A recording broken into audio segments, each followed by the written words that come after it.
Damos la bienvenida a Mauricio Pozo, ministro de Economía y Finanzas. Ministro, buenos días, bienvenido. Buenos días, Janet, gracias por la entrevista. Bueno, antes de analizar el resultado de su agenda en los Estados Unidos, quisiera tomar su reacción, su opinión, su perspectiva sobre el resultado de las elecciones en Estados Unidos.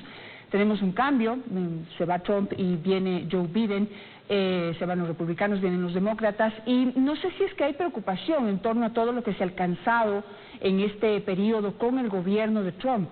¿Podría haber cambios en la política norteamericana hacia los compromisos con Ecuador? Yo personalmente no creo que eso vaya a ocurrir. La relación con ellos es una relación más institucional, diría yo. Existe el ingrediente que es la relación que tiene la embajadora de Ecuador en Washington, Ivonne Baki, con representantes de ambos grupos políticos. Tiene muy buena llegada tanto con la gente cercana a Joe Biden cuanto con el presidente Trump.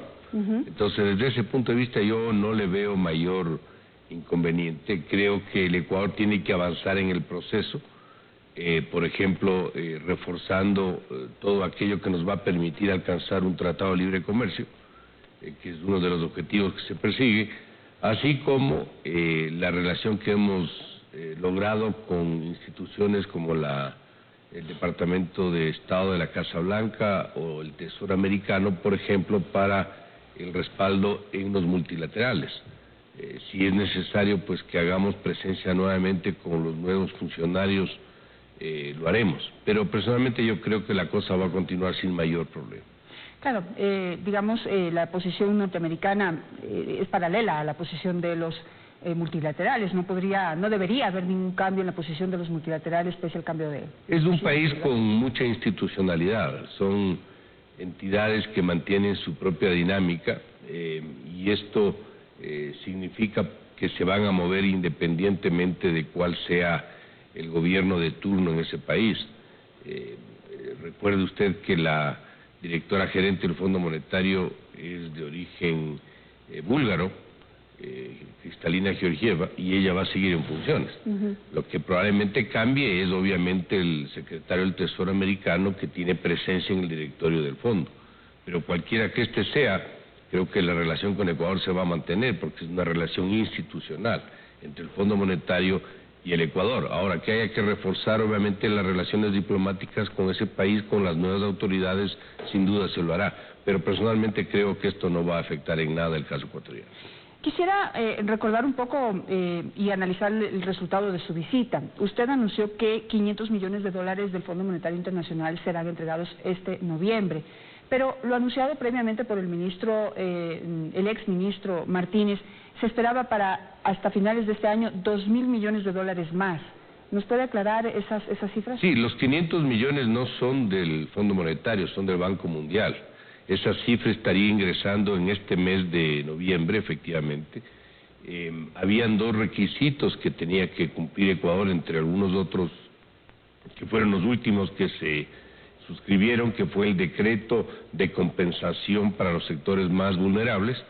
Esto se produjo a finales del mes anterior, del mes de octubre, y asimismo el decreto que se emitió el 4 de noviembre y que tiene que ver con un ajuste a la fórmula de fijación de los derivados de combustibles. Ambos decretos estuvieron listos, se cumplieron, y con ello el 24 de este mes se reúne el directorio del Banco Mundial, aprobaría el desembolso de 500 millones y de los días inmediatos siguientes estaríamos esperando el desembolso de esos primeros 500 millones. Gracias por la aclaración, entonces, mi error. Pero entonces los 2.000 millones del Fondo Monetario también vienen. Los 2.000 millones son el segundo desembolso del fondo. Esto actúa con las cifras de cierre de septiembre. La misión del fondo está terminando esta semana la revisión de esas cifras. Vamos muy bien, el cumplimiento de las mismas, yo diría, se ha completado hasta con exceso, y sobre esa base se esperaría que no haya inconveniente para que nosotros podamos recibir ese desembolso probablemente a finales del mes de diciembre.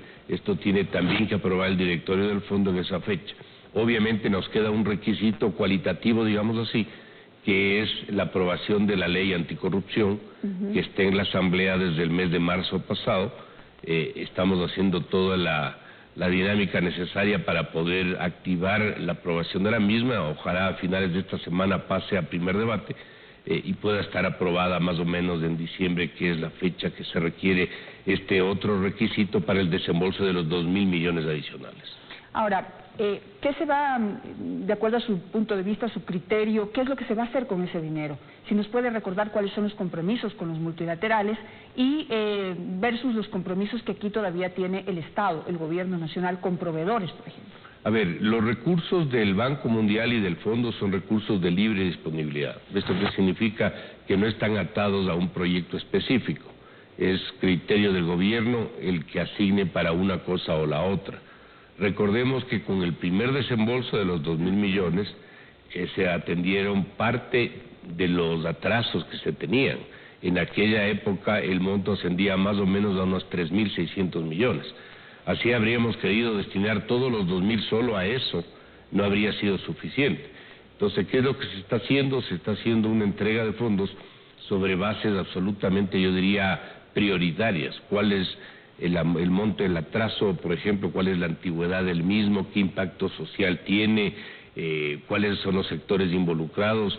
Es todo una suerte de priorización de gasto, de uso de los fondos, donde nosotros participamos obviamente como ministerio, pero también está involucrado la presidencia y la vicepresidencia de la República. Entonces, le puedo en ese sentido garantizar que estamos haciendo lo mejor que podemos con los fondos que recibimos para ponernos al día gradualmente en todos los compromisos y asimismo priorizar aquellos rubros y aquellos conceptos que son más importantes y son más emergentes. Ahora, un ejemplo pequeño, digamos, hay proveedores de medicinas que no han despachado nuevos pedidos por parte del Ministerio porque no están al día los pagos.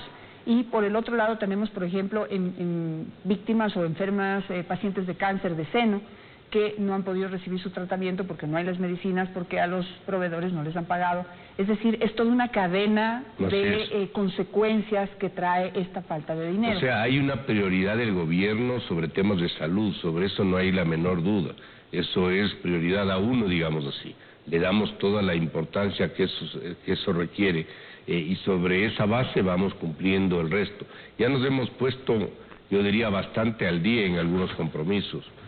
Fíjese, también estamos esperando 150 millones de dólares del BID, que también son recursos de libre disponibilidad. Y aparte estamos trabajando para obtener los recursos atados al crédito chino, que ese crédito tiene sus propias características y si este se demora de alguna manera, ya estamos trabajando en algunas alternativas. Lo importante es que podamos ir saliendo de todo este volumen de compromisos que se presentan. El mes de diciembre es un mes difícil. Tenemos que pagar el doble de la nómina, son más o menos 800 millones en términos normales, estamos hablando prácticamente el doble, y esto significa un esfuerzo enorme de liquidez. Entonces, estamos en todo este proceso para que entre plata a la economía y la economía siga rodando y de alguna manera siga evidenciando recuperación, que por cierto ya estamos viendo. Fíjese, en el mes de, por ejemplo, de octubre, el resultado de la recaudación tributaria es mucho mejor que, por ejemplo, los meses de abril o mayo. Es decir, estamos poco a poco saliendo. Esto es un tema gradual, obviamente, no es que estemos igual que antes de la pandemia, pero ya estamos poco a poco recuperándonos, al punto que muy probablemente este año la cifra de crecimiento económico, la cifra de recesión que anunciaba el fondo de 10.9, probablemente esté alrededor del 9%. Es decir, vamos a caer obviamente bastante, pero no tanto como estaba en la cifra anterior, y el rebote que se produce el próximo año, tal vez un poco menos, pero lo importante es que poco a poco esto se está moviendo y esto se mueve con recursos, y por eso que estamos atados a este tipo de convenios. En estos meses que le quedan al gobierno y que usted estaría en funciones en el Ministerio de Economía, ¿usted prevé que se puedan conseguir nuevos recursos, nuevos préstamos, nuevo ingreso de dinero para mayor liquidez? Bueno, porque tenemos... En el último periodo, digamos, se han conseguido algo más de 10.000 millones de dólares, que se lo ha considerado algo positivo. pero es insuficiente todavía. Bueno, aquí hay que, creo yo, distinguir dos cosas. Los recursos para el presupuesto del Estado, que es lo que estamos conversando, donde nosotros vemos ahora las revisiones trimestrales del acuerdo con el fondo y los desembolsos correspondientes, y de las otras instituciones, Banco Mundial y BID, por ejemplo. Pero el año próximo las revisiones son cuatrimestrales, es decir, sería con el cierre de abril, pero el cierre de abril ya corresponde casi con el cambio de gobierno. Habrá que ver qué ocurre. Pero al mismo tiempo nosotros estamos esperando financiamiento de otras instituciones y de otros actores, como son los propios bancos chinos, que si por alguna razón esto se posterga en este año, entraría a regir en el siguiente año. Es decir, ese financiamiento también podría entrar el siguiente año. Y además estamos trabajando para líneas para el sector privado. Fíjese, algo que yo he insistido mucho es que no podemos concentrarnos solamente en arreglar las finanzas públicas. Correcto. El Ministerio de Economía es de Economía y Finanzas, y ha hecho bastante más de finanzas que de economía. Por esa razón, en el ámbito de la economía, el único actor que puede darle al país una opción de crecimiento más acelerado es el sector privado. Y parte de los ingredientes para ese propósito es el financiamiento. Entonces también hemos hecho acciones en la visita que estuvimos en Washington para poder obtener recursos y líneas de financiamiento para el sector privado para activar un poco más dinámicamente el sector. Usted se refiere a las visitas al BFC, que es la Cooperación Financiera para el Desarrollo de los Estados Unidos, así como el Consejo Nacional Económico de la Casa Blanca. Así es. ¿Cuánto, digamos, de qué montos estamos hablando y a través de qué, se canalizarían a través de qué, de la banca privada, de la banca pública? Hay varios mecanismos para esto. Estamos arbitrando una posibilidad de un bono de reactivación productiva. Un bono que se puede colocar en los mercados internacionales y de inversión directa al sector privado a través de la presencia que hicimos, aparte de las instituciones que usted menciona, a BID Invest. BID Invest es una institución pegada al BID, pero que se encarga del financiamiento para el sector privado.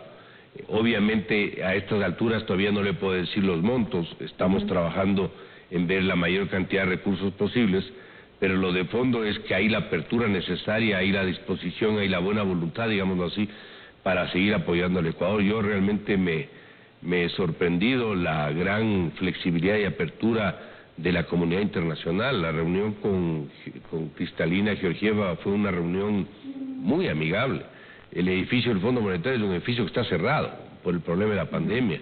Se abrió el edificio para la reunión que tuvimos ella y yo y otros funcionarios, pero entonces sí creo que es importante resaltar esa actitud que tienen con el Ecuador, que obviamente nos va a ayudar a conseguir los fondos que requerimos. En ese sentido, y pensando en toda esta reactivación y toda esta preocupación de los multilaterales, del gobierno americano, ¿usted podría, digamos, garantizar que la estabilidad de la dolarización con estos aportes va a, digamos, a mantenerse? Y dentro de toda esta colaboración, ¿cuánto interés hay en que en un país dolarizado se mantenga la dolarización? Bueno, el Ecuador tiene este régimen y la posición del gobierno es fortalecer el programa económico y fortalecer la dolarización.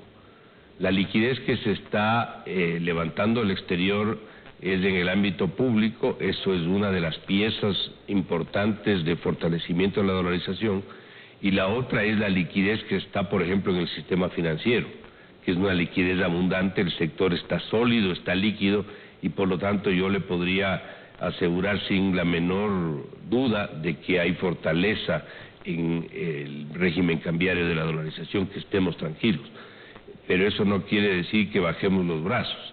Esto es una lucha de todos los días por mantener el programa económico, porque las presiones no vayan más allá de lo que realmente es posible atender, y al mismo tiempo de nosotros poder seguir levantando fondos para otros sectores como el propio sector privado. A los Estados Unidos le interesa que los países estén bien y al Fondo Monetario le interesa que el Ecuador sea estable y sea viable, y sobre esa base está el propio régimen de la dolarización. Me queda apenas un minuto, pero no puedo dejarlo ir sin preguntarle cómo vio usted, cuál es el ambiente que hay en términos generales para una posible firma de un acuerdo comercial con los Estados Unidos, que sea en este periodo que le queda al gobierno, o usted lo ve como simplemente un espacio para poder abonar terreno y el próximo año o el próximo gobierno ya se encargaría de esa tarea. El ambiente es excelente, tuvimos reuniones y conversamos también de esto. Es más, yo he conversado con Ivonne Bach y con Iván Montaneda de este tema,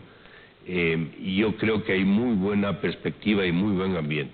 Estamos caminando al mayor ritmo posible, esperemos poder avanzar lo que más se pueda. Ojalá podríamos firmar el acuerdo antes de que se termine el gobierno, pero a estas alturas creo que es todavía prematuro anticipar si eso se va a producir o no se va a producir, pero está haciendo todo lo posible. Pero para cerrar la pregunta, efectivamente el ambiente es muy adecuado y muy abierto con Ecuador. Pregunta de un televidente, nada más, y de un sector vulnerable. ¿Pagos a los jubilados, los incentivos? Estamos en todo la atención de los sectores menos favorecidos. Fíjese que el propio decreto que le hice referencia es para los sectores vulnerables. Esa es una prioridad del gobierno. Es más, en el propio programa está un aumento de las contribuciones a los sectores sociales, donde están también los jubilados. Así que es una prioridad, sin duda alguna, del tema económico, pero para poderles atender hay que manejar en orden la casa. Caso contrario, ese objetivo no hay cómo alcanzar. Gracias, ministro, por estar esta mañana con nosotros. Gracias, Janet. Gracias a ustedes también por estar siempre en contacto conmigo a través de las redes sociales. Nos vamos a un corte comercial.